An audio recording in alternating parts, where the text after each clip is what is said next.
Neemrana for the 24th Neemrana Conference hosted this year by ICRIER, and we thought that we would bring to you the ICRIER podcast this time from Neemrana. Our guest today is Dr. Ila Patnaik. She's the Chief Economist at the Aditya Birla Group. Before this, she has worked in the Finance Ministry and in NIPFP. And I want to talk to her today about what she said in one of the panel discussions at the conference on the manufacturing sector. Dr. Patnaik, we hear so much about India's manufacturing sector. At the same time, we also hear another puzzle on why investments in India from the private sector have not been growing as much as we would like them to be too. And also on how manufacturing sector is important for the whole question of jobs creation, which is so important for economic growth.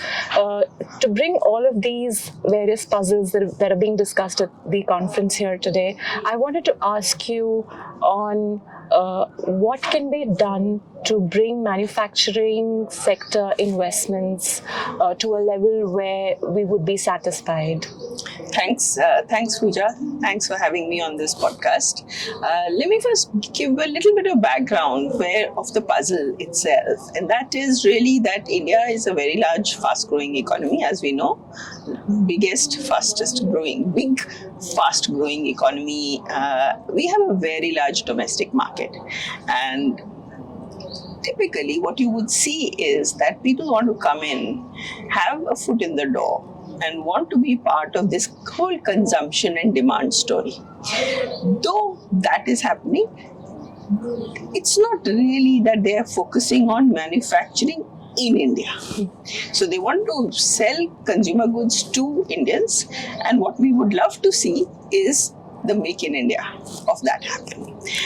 I think the policy frameworks that we have to be relooked with this emphasis of an understanding of this very fast consumer growth that we are seeing and expect to see. And with 7% growth rates, every 10 years the economy is doubling. And this consumption demand is actually growing even faster because the middle class is growing a little faster than the rest of the economy. Their incomes are growing a little faster. So let's turn to now the question that you asked, which is that what is it that is impeding investment in manufacturing in India? What's impeding that Make in India? Though it's happening, but I think a lot more needs to happen. A lot of issues are already, discussed, understood, that we need more infrastructure, better logistics, lower costs of logistics, and the government has been addressing those. So infrastructure has been built. There is also credit, so reforms in the banking sector, non-bank financial institutions which give credit to businesses have come up, and they are being regulated better now, and we're on that trajectory as well. Labor laws, states are looking into those. Skill development attempts are being made to improve that. I think there's another set of issues that we should look at, and I'll try to talk about those, and those are the ones I talked about in the panel. For example, you want tax certainty. So when GST was introduced, the idea of the GST is to have a single low rate, and that is what not just is good from the point of view of compliance, but it is also good from the point of view of tax certainty. Because people know, they can plan, why are people investing? They're investing for post-tax returns. Yes. So then they know what the taxes, the indirect taxes in the case of GST, are going to be. They can plan accordingly. They can plan what their returns are going to be. And recently there was a proposal by a group of ministers that for apparel, ready-made garments, the GST rate is proposed to be changed so currently it's 5%, and it will now be 5% for a product for 1,500 rupees, and then 18% from 1,500 to 10,000, and 28% for items that are more than 10,000. Now, this suit that you're wearing would typically be like let's say it costs 4,500. Then it will have to be sold as, to get the 5% rate, as the pants separately, the kurta separately, the dupatta separately, it is going to create distortions. Not only that, a lot of the wedding wear Indians typically consume either on festivals or on weddings. That's when they buy clothes. So wedding wear is more expensive than below 1500. Okay? And the people who make them are the ones who do embroidery, are the ones who stitch, are the ones who are poor handicrafts. We want to maintain those skills, we want to keep those skills alive. So I think this whole thinking has to be that you might want to increase taxes, or might want to, maybe in this case, tax the rich, or you think weddings are ostentatious, or whatever the logic here is that I don't understand. But you have to look at its impact on investment. And in particular, in this case, I'm saying you have to look at the impact on what uncertainty in taxes does to investment. Especially labor-intensive industries. All industry, especially labor-intensive in this case, but actually all industry, because you also want to do backward integration. So all industry. I thought it was very interesting how you put it yesterday during the discussion when you said that you wonder when such proposals get floated, if one of the considerations on the minds of the policymakers is how it will impact employment, which is, I think, central to the entire discussion on why Make in India, why certainty of taxation, and why the whole approach to one particular policy decision tells investors, also about what the policy ecosystem is, how policymakers think about these things, and perhaps makes them less gung-ho about investing. But you also talked about other aspects of looking at this problem.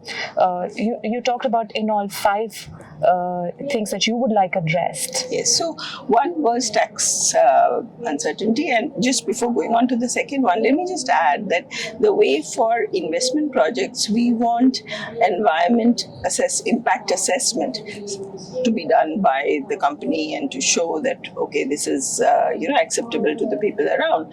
I think when the government does tax changes, whether it is GST or otherwise, it needs to do an employment impact assessment, and it needs to ask the stakeholders, the weavers, the embroiderers, the craftsmen, in this case, example that we are discussing, about what is going to be the employment impact of that tax change. You're going to make, a lehenga 28% more expensive. Do they think people will continue to buy the lehenga? And if so, what is going to be the impact? And overall, there should be a cost-benefit analysis. But yes, Puja, to answer your question, I think the other second very obvious thing that needs to be addressed is non-GST taxes. Now, there are taxes like assess on coal, duty on electricity, RPO obligations, which industry pays. If the producer is exporting that product, then the government actually recognizes the fact that they will get their GST back. And in addition to that, they get this ROTAP, which is the remission of duties, which they get a part of what they have paid as non-GST taxes, they get that back. But if you sell in the domestic market, then compared to somebody who is importing, so the trader has the option of, the retailer has the option of either buying from you or importing it from somewhere, and the importer only pays the GST. The importer does not pay this additional tax, and that creates a non-level playing field, because the domestic producer selling in the domestic market actually ends up paying more tax than the importer who comes into the domestic market. Okay, so that is the non-GST taxes is the second element I referred to. The third that I referred to was higher import tariffs on raw materials that domestic producers pay, in contrast to, say, our ASEAN partners. So we have an FTA, in the ASEAN FTA. Within that, let's say Malaysia or Indonesia, Thailand, when they import raw materials, they don't pay duties on those, and then they sell that output to us at zero duty, but we are paying higher import duties, because of which again we become less competitive than them. And I showed you calculations where when we add up these together, then they make a difference of about 4 to 5 or 6%, and that really impacts returns. And so, why would you invest here when you have the option of also investing abroad and then importing those products, and that makes it cheaper. So that was another element of disadvantage against Indian manufacturing. Yeah. And then you also talked about something that has for long been talked about, the Factories Act. Yes, so the Factories Act has criminal provisions. I think, so the Factories Act 1948, I'm sure they thought through whatever they did, but it has become a tool for, shall we say, there are criminal liabilities for the examples I gave were not keeping your books in the prescribed format can give you 3 years of imprisonment. Now, if you read the Factories Act, you will really be scared of going out and investing, because you're also not going to write those books up yourself. You're going to, delegate that responsibility to somebody, but you are the one who will go to prison. So instead of the company being liable, the occupier, they call it the occupier, the person who is in charge, so the manager or occupier in this case, as defined in the Act, becomes criminally liable. So we need to decriminalize, and there was a whole process and discussion of decriminalizing laws, but I don't know, some provisions maybe did get decriminalized, but one has to study this and decriminalize the Factories Act. And while perhaps the provisions are not being commonly used because we don't hear of too many people being imprisoned, but it still remains... it remains a threat. It remains a source of harassment. It remains a source of extortion, because the court system also takes like so many years that the threat of even a case against you to prove yourself innocent will take you many, many years. So the whole system needs to be decriminalized so that entrepreneurs are able to go ahead with this. I think, Puja, one more interesting and important issue that we talked about was the FTAs. Yeah. And how that works with India's vision of our investment strategy. So as consumption grows, we are going to want to produce the raw materials as well domestically.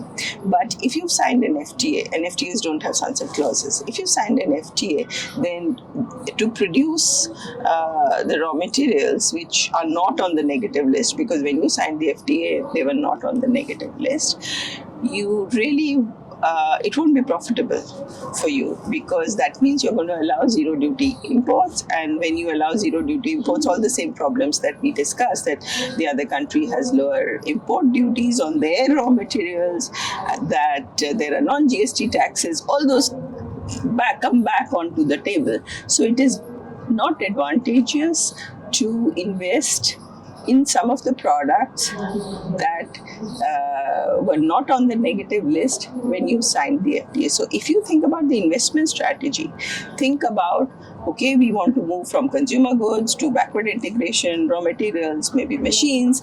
How are we going to do that if we're freezing the production structure almost by signing an FTA? So it is something to be thought about. I don't know the answers. Maybe it needs a sunset clause, because today there is a clause that both parties have to come and review. Now the other party doesn't want to because they're exporting to us, so they don't want to change the agreement. But I think there have been enough studies on the Indo-ASEAN FTA to show that actually imports from ASEAN have increased a lot, and in some of those areas we are not investing.